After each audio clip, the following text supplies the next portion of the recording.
इमरान खान के साथ इतनी बड़ी ये जो ज्यादती की जा रही है और जुर्म किया जा रहा है, ये जुर्म है जो इमरान खान के साथ हो रहा है। इसके लिए अब सोचें कि हम उस जुर्म को सिर्फ बेल लेने के लिए, क्योंकि जब बेल लेने का वक्त आएगा हाई कोर्ट के अंदर आप सारे सुनेंगे कि जो जुर्म नहीं था, और इसलिए वो ये केस नहीं लगा रहे। इंशाल्लाह ये मजबूर होंगे, हम यहाँ सारे जमा रहेंगे, हम इनको से केस लगवाएंगे। ये जज को नहीं तो अपने 10 नस्लों को अपनी शक्लें नहीं दिखा सकेंगे। अब सारा पाकिस्तान इस वक्त देख रहा है कि यह इस वक्त 26वीं तरमीम के बाद इन्होंने जजेस को बिल्कुल, जैसे इमरान खान ने हमें पीर मंगल वाले दिन कहा था कि इन्होंने हमारी अदालतों को अपना सरकारी डिपार्टमेंट बना लिया है।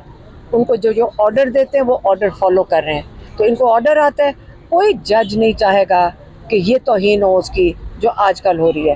बेचारे जज खुद वहाँ बैठ के कह रहे हैं 26वीं तरमीम के बाद हम किसी को कुछ कह ही नहीं सकते हैं, आप कहीं जुर्म भी नहीं लगा सकते। ये 26वीं तरमीम, ये आपने इमरान खान ने जैसे कहा है कि 26वीं तरमीम ने आपके रूल ऑफ लॉ को, इंसाफ के कानून को दफन कर दिया है। अगर आपने किसी चीज़ के लिए खड़े होना है तो उन्होंने कहा कि 26वीं तरमीम के लिए और उसको हटाने के लिए उसके खिलाफ खड़े हों। अच्छा ये ये मुतालबा करेंगे जो इतनी बड़ी तादाद में पार्लियामेंटेरियन मौजूद है, हलीमा आपा की बात को आगे बढ़ाऊंगा कि इन जजों को आज़ाद करो, अदलिया को आज़ाद करो, इस हाई कोर्ट को भी और सामने सुप्रीम कोर्ट को।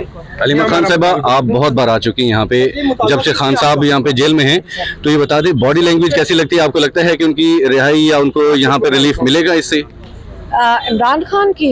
इमरान खान माशाल्लाह बिल्कुल अच्छी सेहत में, अदालतों की इमरान खान तो बिल्कुल अच्छी सेहत में। यहाँ पे जजेस परेशान हैं, वो बेचारे ऑर्डर लेते हैं और कर देते हैं, क्योंकि उनके पास ये हकूक, उनके पास है ही नहीं है राइट कुछ करने का। तो वो उनको क्या फ़र्क पड़ता है? उनको ऑर्डर आता है, वो वही कर रहे हैं। एक ही दिन दोनों जगहों पे केस लगाना, ये कभी ऐसे नहीं हुआ था। जज डिस्कस करते हैं लॉयर से और लॉयर कहते हैं जी प्लीज़ उस दिन ना लगाएं, मेरा केस लाहौर में लगा हुआ है। जज अकोमोडेट करता है। आजकल